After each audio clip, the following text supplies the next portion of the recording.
Alrighty, I'm gonna start maybe 2 minutes early. Hello, class. This is PLAR History Geography. My name is Jonathan, and I am your teacher for this course. We are at the end of week number 3 for this term. Today is Thursday, September 22nd. Technically the first day of fall, and it definitely does feel like fall here in Sioux Lookout. Uh, Again, just a reminder, if you want to call in and listen and participate, remember, just make sure you call the Wausau studio. Then we'll put you online. Again, feel free to give me a call during my office hours if you have any questions. Send me an email as well if you have any questions or need any help or any tutoring with your course material. Again, you can also find me on Facebook, Jeho Wasa. And again, all of the lessons are posted on my YouTube channel, which I post a link on my timeline on Facebook. I believe the Wausau archive page is now updated. So now you can go to that and find all of my lessons and other teachers' lessons as well. You can just simply download it and listen to it as well. Again, you'll be needing your textbook and your workbook as we go through today's class and the rest of the term as well. Again, if you have internet access in your community, please make sure you take advantage of that. That way you can see what I'm highlighting, emphasizing, and circling on their screen as well.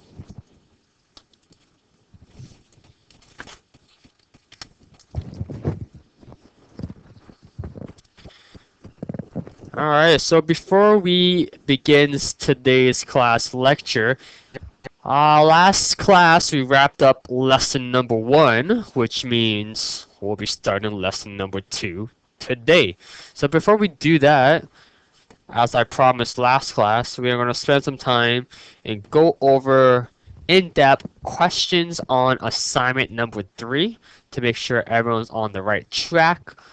We kind of zipped through that last class, so we're going to spend some time right now and go over these questions before we begin.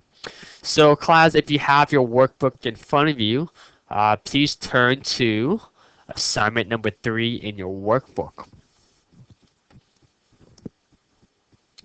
Again, all the answers you will be needing are in your textbook, and you can also find the answers in our class lecture as we went through all those materials. Again, question number 1 asks, what are the 3 inventions that people started to acquire in the 1920s? Okay, I'm looking for 3 key items. Okay, and you can find that on page number 6. Okay, page number 6.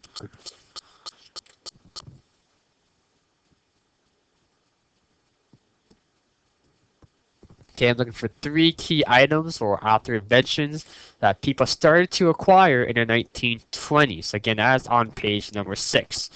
3 things. Question number 2 deals with the Great Depression. Simply, what happened in the Great Depression? What caused it? Okay, so I'm looking for details about the Great Depression. So what happened? What caused it? Okay, the Great Depression. And there's a little opinion-based question asking, do you think we could ever have another Great Depression? Okay, not what I think, not what your friend thinks, but what do you think? Okay, do you think another one could happen again today? So again, make sure you go over those notes based on what is the Great Depression, and that is on page 6 and page 7. Okay, so make sure you have a good understanding of what the Great Depression is. And then, do you think another one could happen today? And tell me why or why not. Okay, don't just be like yes or no, but explain your reason. Okay, explain your reason. So what caused or what happened to the Great Depression in the late 1920s? And do you think we could have another one today? Perhaps? Why or why not? Again, please make sure you explain your reason. Again, there's no right or wrong answer as long as you explain it and it relates back to your reason. Okay? So that is question number 2. Question number 3 also relates to the Great Depression, and it asks, describe the challenge that farmers had to do or overcome. So again, we're looking at farmers and challenges or the struggles that they face during the Great Depression. Again, look at the Great Depression.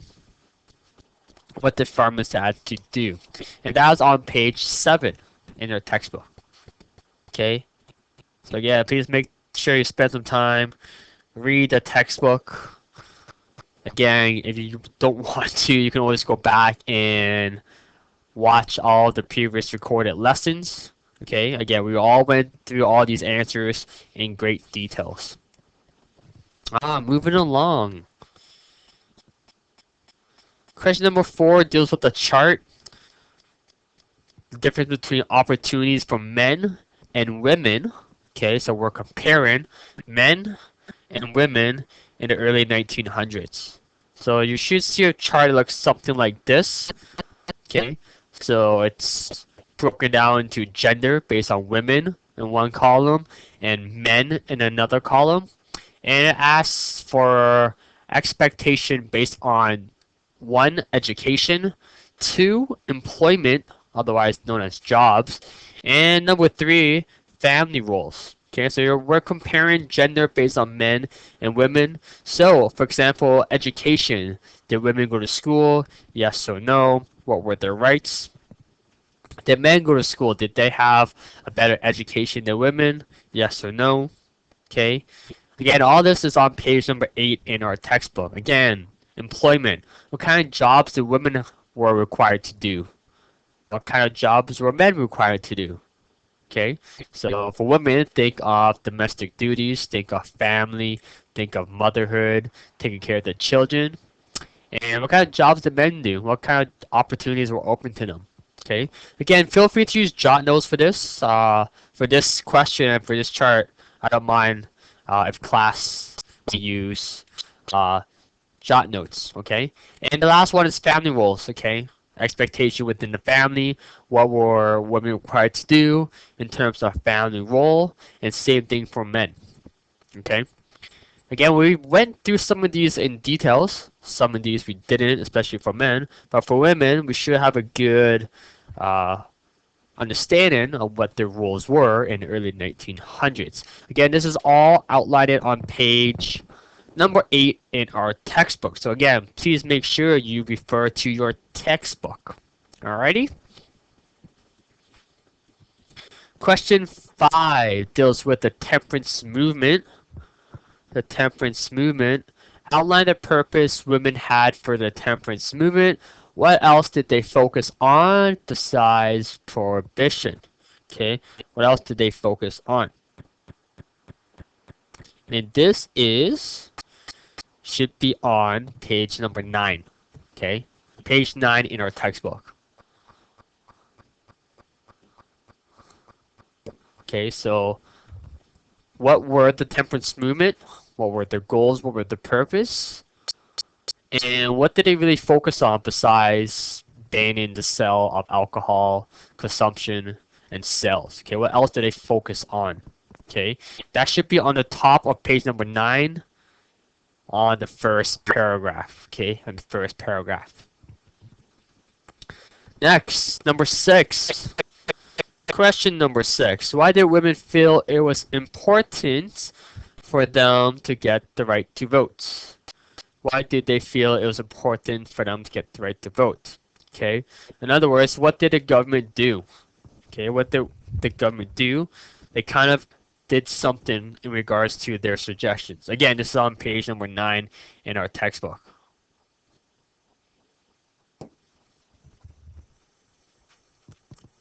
Question 7, describe how women acquired the right to vote provincially compared to the right to vote federally. So we're comparing, okay, provincially and federally.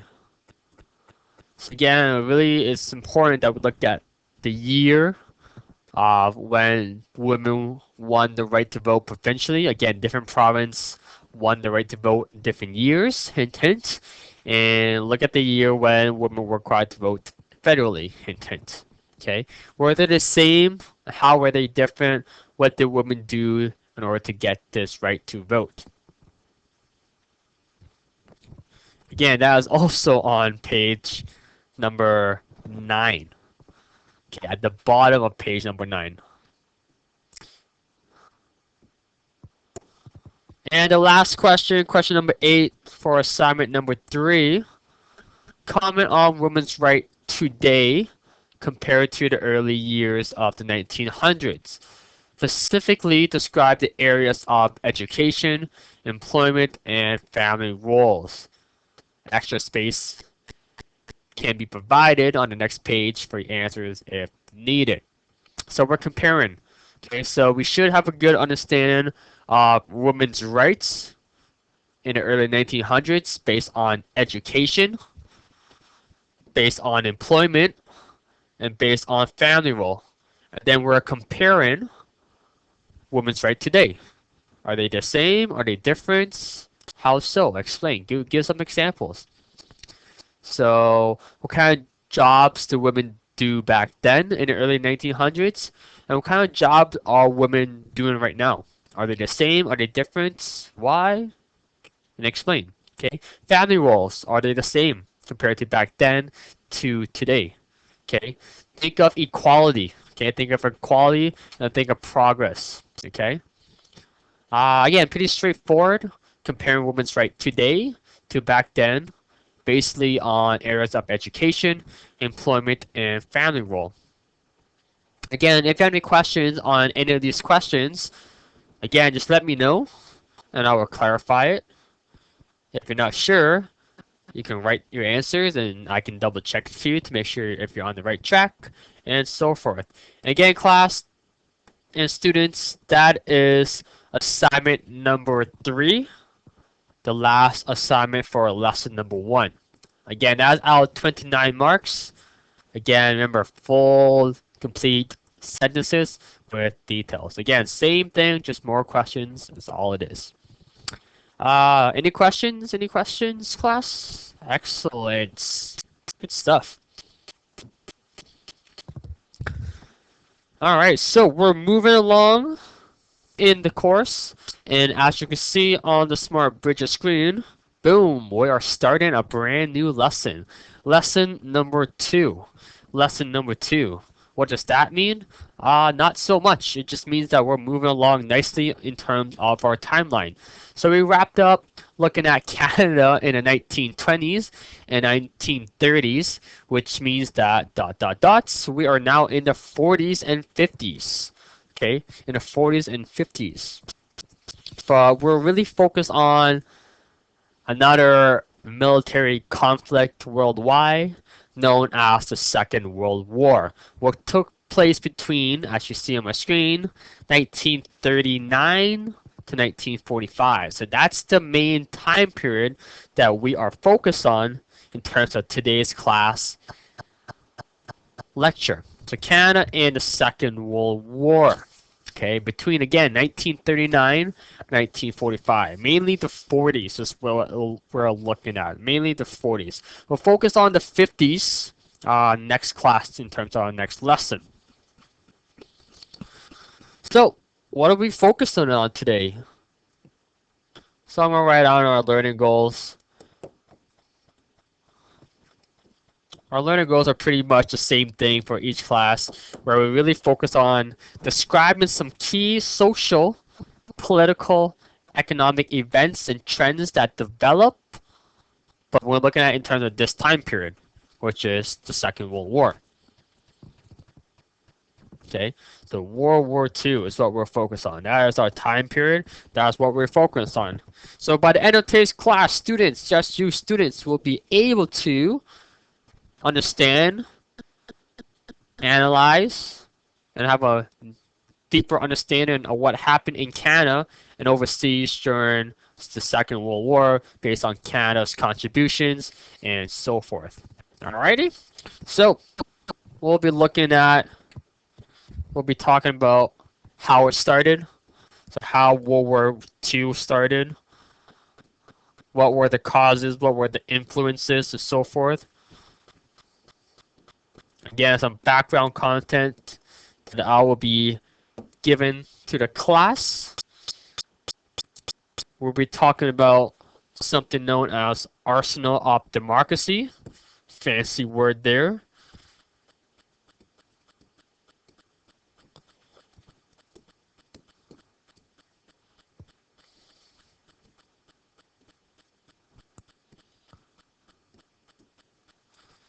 We'll be looking at Canada's Prime Minister. As you may have guessed, it is Mackenzie King.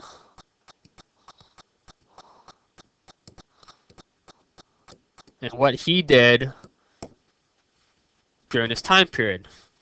We'll be talking about different fighting tactics and so forth that established here in Canada, known as Camp X, and what that was, what came out of Camp X.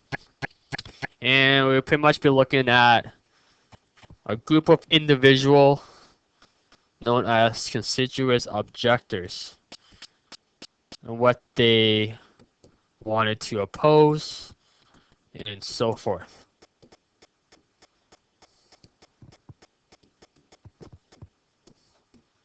Again, just some key topics that we'll be discussing in terms of today's class and lecture. But remember, we're focused on the year between 1939 and 1945, within that time period. And at the end, we'll be looking at assignment number 4. Assignment number 4. Not a huge long lesson that we have for today. So if we do have time afterwards, we'll be looking at what pretty much happened or continue looking at the Second World War in the second half of that topic.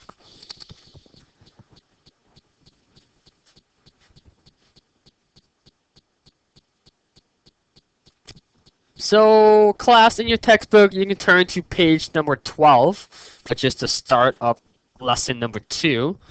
What we're about to discuss in terms of the background content is in your textbook. So this is on page number 12, but I have included some other information as well in terms of what led to the Second World War, how it started, what were the factors and contribution that led to it. Again, we're going outside of looking at Canada. We'll be going back to looking at Canada's contribution in this moment, but we're now expanding and looking at bigger content in terms of the globe and other countries as well. So after the First World War, which concluded in 1918, as you recall, there was a treaty that was signed known as the Treaty of Versailles. Again, it pretty much blamed Germany for all of its hostility and causing all this chaos and starting World War I. As a result of that, Germany entered a period of depression, a period of unemployment, and it also had effects based on the Great Depression with the stock market crash as well. So again, Germany was not a happy time. They were pretty much broken, bruised, and battered, trying to grow up again. So they had all that effect because of the First World War. So what happened was they needed a bright light, they needed a better future, someone to guide them, to give them hope, and that was no other than Hitler, Adolf Hitler. He came, he rose, he was the voice of reason for the Germans. He gave them hope that one day Germany can be big, strong, and powerful once again. So he was voted into power in 1933. He led his Nazi party, also under the political ideology government of fascism.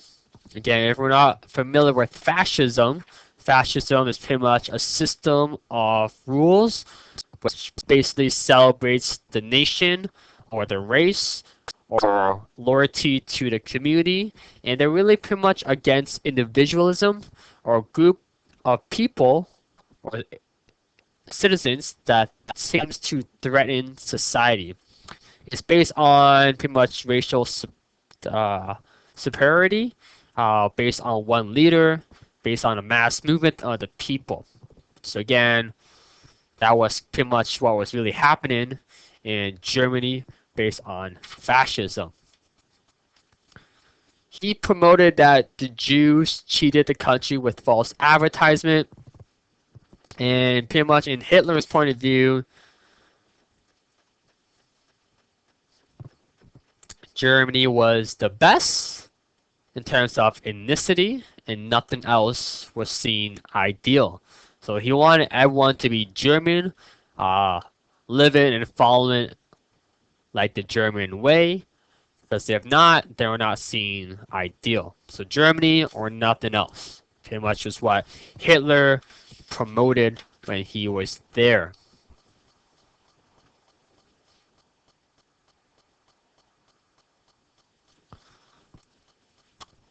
So how it started, again, it was really similar to the First World War.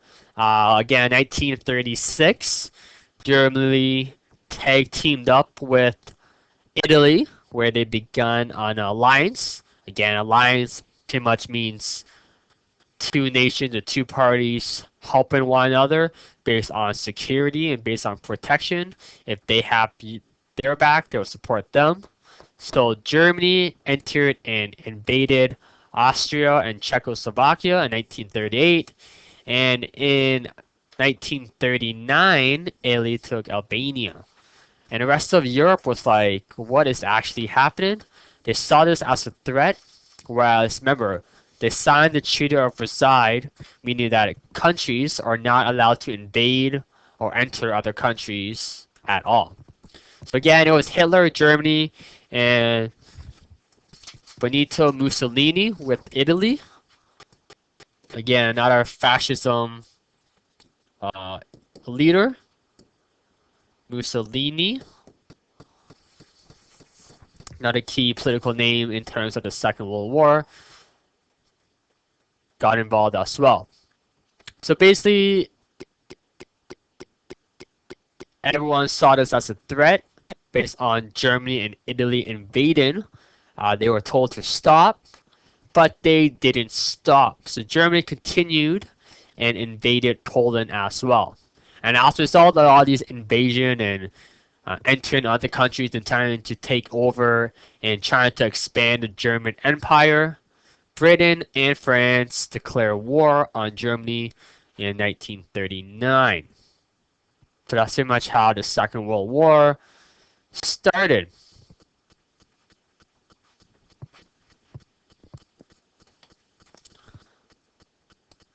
So I noticed that Laura from Fort Hope has logged on to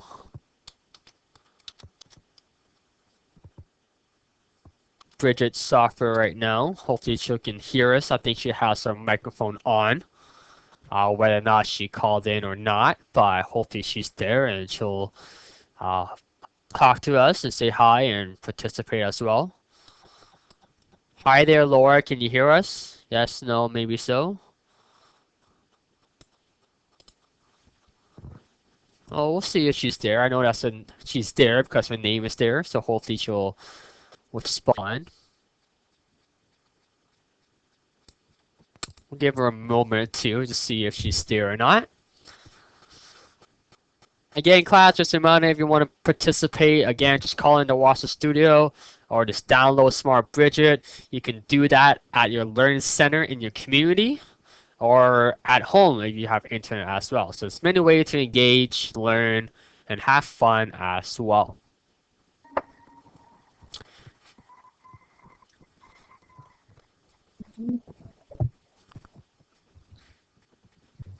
Can you hear us, Laura? Yeah. Yeah, I definitely hear something in the background.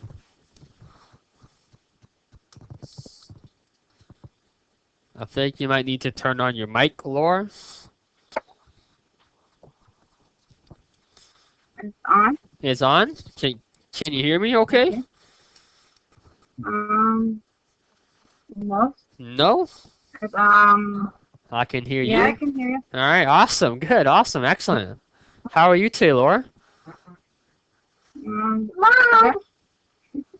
Oh, who's that in the background?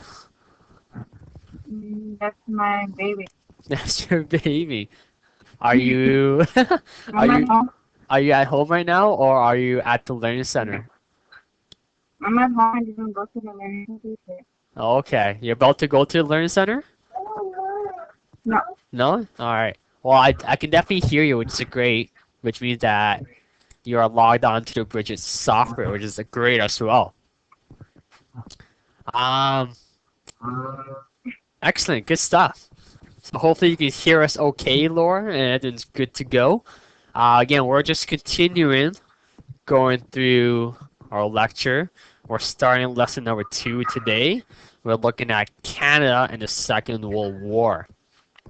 I believe you finished off assignment 2 from last class. Is that right, Laura? Yeah. Yeah, and you're starting assignment number 3.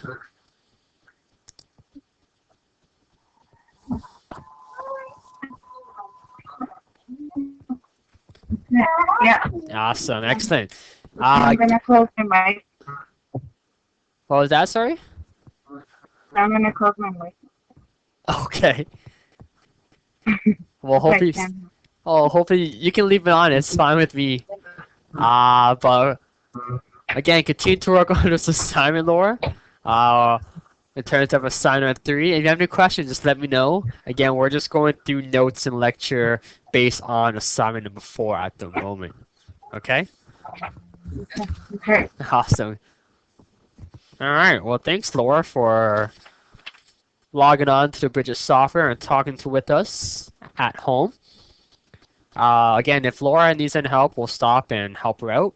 But in the meantime, we'll check up on Laura in a moment. But in the meantime, we're just going to continue looking at what happened in the Second World War for everyone else in the class as well. Canada. Canada going to war. So Canada is going to war again. Okay. So Canada declared war on Germany 7 days after Britain did. So what's really key to note that Canada declared war themselves. Okay, Canada declared war themselves. They were not forced like World War One. Remember, back in World War One, Canada was a part of the British Empire, and if Britain joined, Canada joined as well. But this time, Canada didn't follow the footsteps of Britain. They did, but they did it on their own and on their own terms. The reason why Canadians joined the war effort, because pretty much the Great Depression left tons of Canadians homeless, not homeless, but jobless. Okay, left them with no job. So with that being said, they needed something to do. So why not go to war and support Canada? Remember, Canada signed the Statute of Westminster in 1931, which gave Canada control of its sovereignty within its own limits to a certain extent. Okay, so that's why Canada was able to declare war themselves. So Canada is going to war again. Okay, but what we need to remember is that Canada did it on their own terms. Okay, Canada did it on their own terms. They declared war themselves. They were not forced to go. Canada could simply just said, no, we're not going to go to war. But they stepped up and did. So Canada is going to war again. So boom, Canada got involved during the Second World War.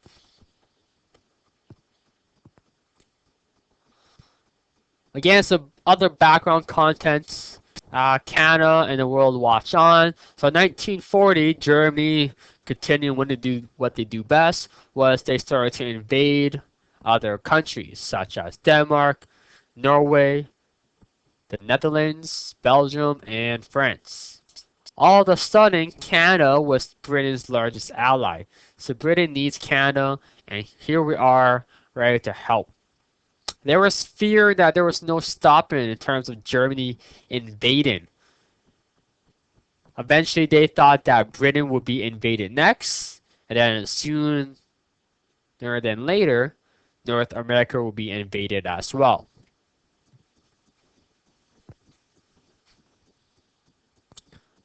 Arsenal of democracy. Arsenal of democracy. Again, a fancy little term. Doesn't really mean too much. Again, I think we all have an understanding of what arsenal of democracy is after what we'll explain it. So the arsenal of democracy, this is on page number 12 in the middle of page number 12. So page number 12 in our textbook. Okay. So there will be a question asking what is arsenal of democracy. So arsenal of democracy is pretty much exact same thing as the home front. So if you recall what the home front was back in World War I, this is pretty much the exact same thing. It is pretty much the exact same thing. So it's pretty much contribution Canadians did back home in Canada in order to help the war efforts overseas. So there were victory bonds where Canadians could buy victory bonds and then cash it in afterwards to get interest on it. We also produced weapons, fuel, household goods, food for the troops. Again, as men were overseas fighting in battles, women stepped up again. They took jobs and places in terms of factories and other workplaces for men. So women in the workforce happened again, where many took over many tasks. So when women worked in these factories and companies and jobs as well. Children, again, got involved as well with fundraising, care package, and other duties. Okay, could be in church, it could be in schools where you discuss, but children played a huge part as well in order to help spread awareness. In other words, the arsenal of democracy simply means that Canada was a great help to the war effort. Okay, we did lots to help, not just in battles overseas, but we did other things such as these factors that we just mentioned. It was a collective effort. Okay, everyone got involved. Okay, women, children, everyone got involved. So that is the arsenal of democracy. Okay, doing all the little things to help out us what we can, similar to what home front was back in World War One. Okay, arsenal of democracy. So make sure class and students so we have a good understanding of what that is, because on assignment number 4 there will be a question asking what that is.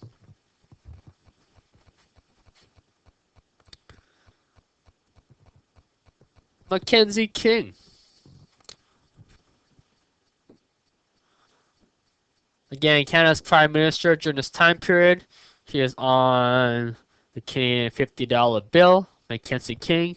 He was Canada's Prime Minister for a really long time, pretty much 20s to 30s, and pretty much up until the end of the 40s. So a huge chunk of the Second World War. So with Mackenzie now as Prime Minister, he implemented, took actions, and created 3 key measures. 1,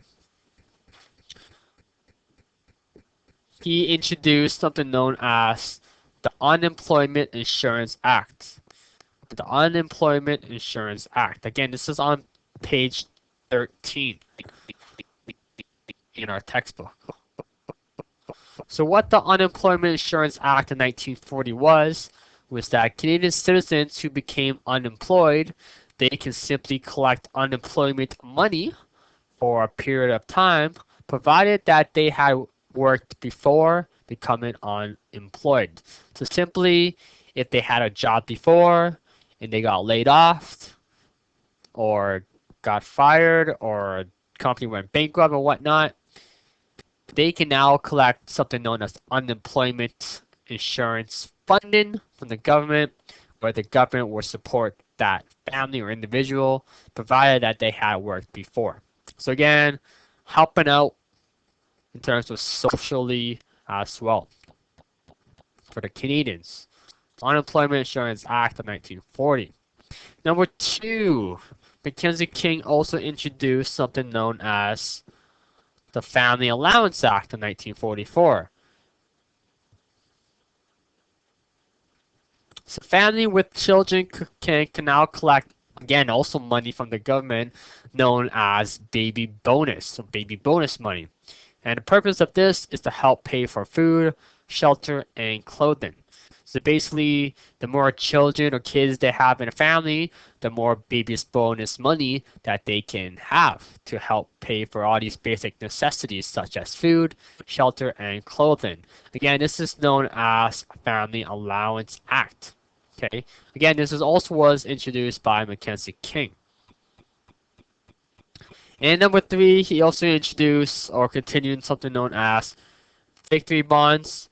Again, that was something like World War One, which helped raise money for the war efforts, where citizens can buy victory bonds, to much borrow money at a low interest rate, and then cash it in for interest afterwards. So these were the three acts that Mackenzie King introduced that played a key social role for Canadians. So again, make sure we take note of each three. Note the names, what they are all about, or describe them. Again, Unemployment Insurance Act can now collect money for unemployment individual, provided that they have worked before becoming unemployed. Number two, Family Allowance Act. Again, a family with children can collect something known as baby bonus money to help pay for basic needs such as food, shelter, and clothing.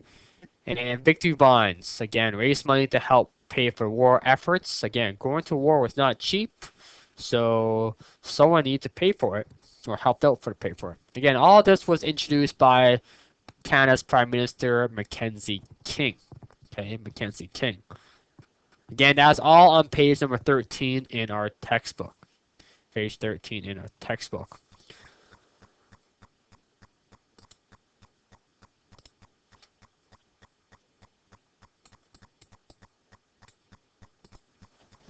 A different Canada. So basically, Canada wanted to avoid all of the distress that happened in the 1930s. So by doing that, Canada created two things. Unemployment Insurance Act and a Family Allowance Act. So now basically when a crisis happened, the Canadian government stepped up and supported its people in a way. So we now have something that we can rely on or depend on if something happens in terms of unemployment and collecting money. Internationally, Canada can now protect themselves based on interests and contribution to the world events. As Canada starts to grow and become its own nation with its own identity, again, we're moving away from the British Empire and start to become our own identity and make our own contribution to our own nation and to the rest of the world as well. So Canada is becoming different and start to shaping as well. Camp X. We're not going camping. We're going to talk about Camp X and what it was. Something that was started here in Canada and something that was pretty significant and that Canadians can be really proud of. So Camp X was simply a secret commando training institution. Okay, top secret. It was open from 1941 to 1946, not that very long. So within the secret commando training institution, it trains secret agents and spies to assassin and to fight. Okay, different tactics that they learn. Again, this is on page number 12 in our textbook. Okay, page 12.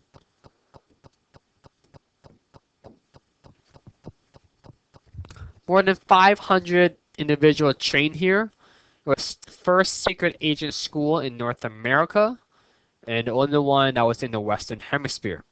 So, by going to Camp X, people can learn, for example, secret codes, how to enter buildings, climb cliffs, use secret weapons, get on and off trains, cross landscapes at nighttime. Again, all these secret skills that people would use and learn in order to fight and combat during this time period. Again, this is known as Camp X. Again, a secret commando institution, training institution.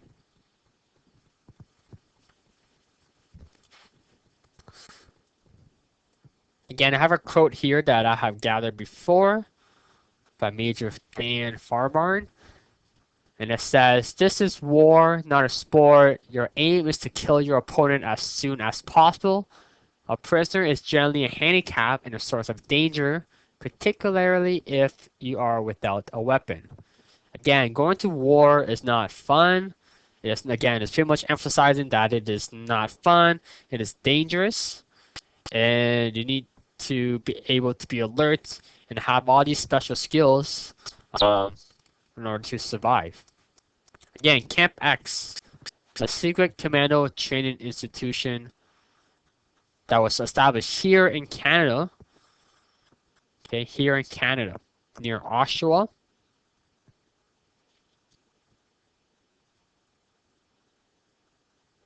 And it also mentioned that the movie James Bond, or the character James Bond, was based off of this Camp X as well. A fun little fact.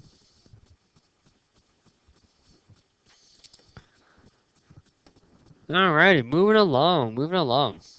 Constituous objectors. Page 13.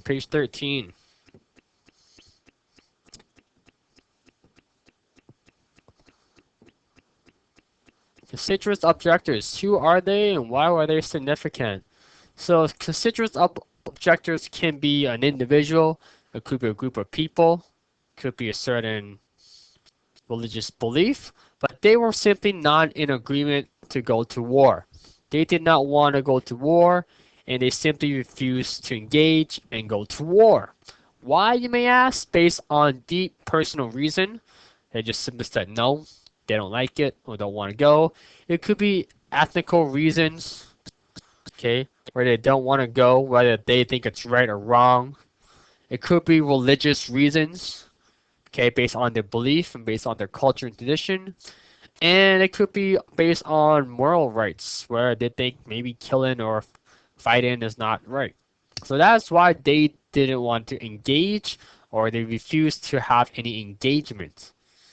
Okay, this could be, for example, Mennonites, Amish, and Jehovah's Witnesses, to name a few. They believe that Christians should be a neutral in world conflict. So again, simply it could be ethnical or moral reasons where they support or not. They don't really support any side. So that's who they were. Again, it's constituous objectors. These group of people, these group of individuals. Again, not in agreement to go to war. They did not engage. They refused to engage. Simply just said no, we don't want to help out. We don't want to volunteer. They, for no particular reason, again, it could be personal reason, ethical, religious, moral, and other factors as well. But they simply just didn't want to go. So again, class of students, please make note that you know who were the constituous objectors and what they were identified as.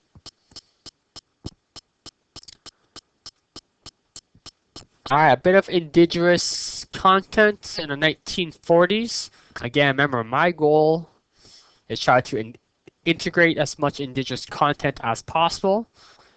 So as we look at each decade, I'm going to try to integrate some indigenous content to see what the indigenous Aboriginal population was like here in Canada during this time frame.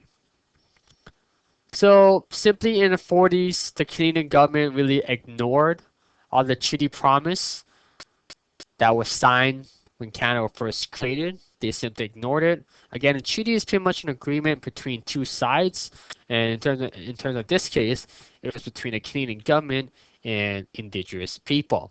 And pretty much the Canadian government didn't live up to their promises. But after World War II, so as we enter near the end of the 1940s, so after World War II, there starts to be a greater political consciousness within First Nations. Okay, a greater political consciousness within First Nations. There was an increase of Canadian awareness based on Aboriginal issues. So I can note that there is starting to be a trend here, a trend in a positive way, okay, where there's an increase of Canadian awareness based on Aboriginal issues. Before all this, again, everyone ignored them based on racism factors, but as we progress into the late 1940s and into the 50s and 60s, as we'll discuss later on throughout this term, you start to see a change happening, okay, from not caring, ignoring, to more awareness and more actions taking place. So this was the start. This was kind of like the turning point based on increase of Canadian awareness to Aboriginal issues. Okay. Nowadays, again, we're still trying to increase that awareness to society and to the citizen. But again, it was a starting point in terms of the 1940s. And we're still progressing in terms of today, in terms of society, how we're trying to increase the awareness of Indigenous population and their struggles and the challenges that they have to overcome as well, so that we can help. So let's get to assignment number 4. So class and students, if you have assignment number 4, you can turn to that in your workbook. So we'll be going over these questions to make sure that everyone understands it. So assignment number 4 is out of 14 marks. Again, not a huge assignment compared to assignment 3, but it's out of 14 marks.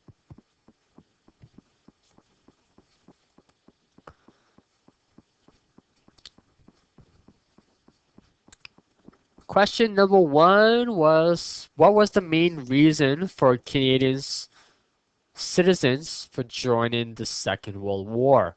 Okay, so why did Canada, or Canadians, I should say, wanted to join the Second World War? Okay, this is on page number 12, page 12, and it's highlighted in bold. Okay, can't miss it, can't miss it. First paragraph, page number 12, highlighted in bold. Okay, we talked about it. Something happened. Hint, hint. Not many jobs here in Canada. So as a result, a lot of Canadians stepped up and joined the Second World War. Okay, so that's out of 2 marks. Question number 2, why was Canada known as the Arsenal of Democracy? So you can turn to that page or go back to that slide, Arsenal of Democracy. Again, also on page 12.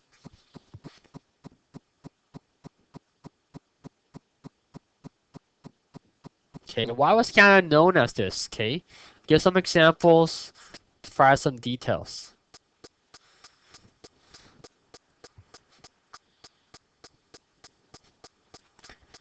Question number 3, what was Camp X? So we're looking at Camp X. What was Camp X? Again, don't just copy that whole paragraph based on Camp X. Okay, I don't need to know the year or the date when it was established, but what I need to know, what was the purpose Camp X was? Okay, what was it designed to do? Okay, what was it designed to do? Okay, I don't need to know where it's located and so forth, but what was Camp X designed to do? Okay, so what was Camp X? Okay, again, that's on page 12. Again, key details, don't just give me like, oh, it was located near here, it was established on this date. Again, that doesn't really tell me much. Again, tell me what was Camp X, what was its goal, its purpose, what was its designed to do. Okay, page 12 for Camp X. Question number 4. In order to ensure Canadians have their basic needs met, the Canadian government, led by Prime Minister Mackenzie took specific steps. Name 3 measures created to provide financials to families and describe their purposes. Okay, so looking at, again, Mackenzie King, what he did when he was in office, when he was Canada's Prime Minister during the Second World War. He created not one, not two, but three different measures, okay? Three different measures. Okay, so your job right here for this question is to name the three measures, okay? And then describe it, give its purpose, okay? So again, you can go back to that slide based on Mackenzie King that we talked about in today's class, or you can find all of this on page 13 in your textbook.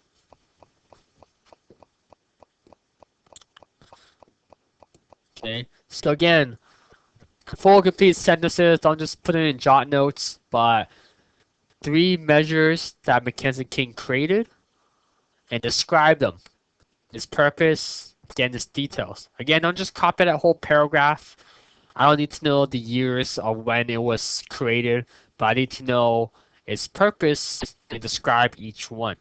Okay, what was each measure designed to do? Hint, hint, the three measures they were wondering were the Unemployment Insurance Act, the Family Allowance Act, and the Victory Bonds. Okay, those were the three measures, and now your job, students in class, is to describe them. Okay, so mark each for the name of them, and another mark each for describing it. And your last question, question number 5, who were the constituent objectors? Page 13. Okay. Why did they stand out? What did they oppose? Feel free to give me some examples of who they were, and so forth. Okay, that's also without 2 marks. And that right there, class, is assignment number 4. Again, pretty short, not a huge assignment, pretty straightforward. Again, all the answers can be found in terms of today's class lecture, and like always, it can also be found in your textbook. Alrighty? So that's out of 14 marks. Are there any questions? Any difficulties? Anything that you want me to clarify? Anything that you want me to help out with right now? Are you still there with us, Laura?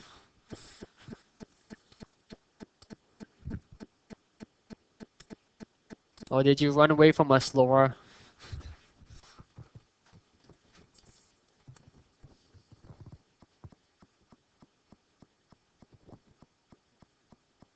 Well, Laura's definitely still logged on, but she doesn't have her mic on. Maybe she'll still be there with us. But in the meantime, class, feel free to, I'm going to give a class a bit of time right now before we call it a night, to simply just work on assignment 1, 2, 3, or 4 at the moment.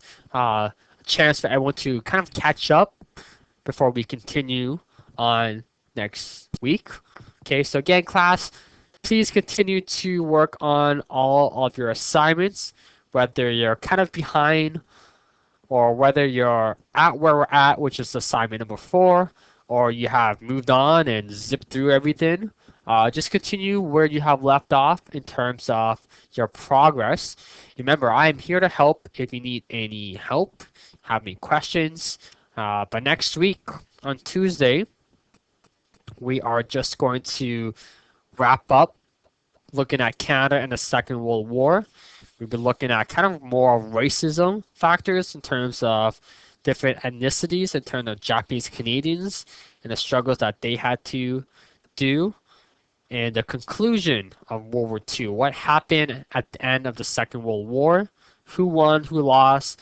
What was the outcome of it? And so forth. Okay? And then a week today, we'll pretty much wrap up lesson number 2, and we could possibly even start lesson number 3 as well based on different times we have. Okay, so in the meantime, class, please continue to work on your assignments. Again, please continue to submit them to me. Get your DC to fax them over, or you can take initiative in your own hands by pulling out your smartphone and taking a nice clear picture of it, and then just send it to me, and I'll just take care of the rest. Okay, so there's many ways that you can submit your assignments. Scan them, fax them over, email them over, many ways. Okay, but please make sure you work on your assignments, get them to me, that way I can mark it, give you feedback in a timely, efficient manner to let you know how you're progressing throughout this course. I know a lot of students are working on other courses as well. They could be working on other PLAR courses, which is fine too, but in the meantime, just continue to work on your school work as well. Uh, as we wrap up the first day of fall, are there any questions before we call it a night? Again, I want to thank Laura for definitely calling in from her home in her community of Fort Hope. If there aren't any more questions, I think we'll stop it here for tonight. Coming to a close. And say goodnight to everyone and have a good weekend. Again, this is the end of week number 3, which means that next week is week number 4, which means that we're almost at the halfway point of this term. Alrighty, class, we'll stop it. Have a good night, and hopefully I will see everyone back here on Tuesday at 9 o'clock Central Time for PLAR History and Geography. Good night. My name is Jonathan. Take care.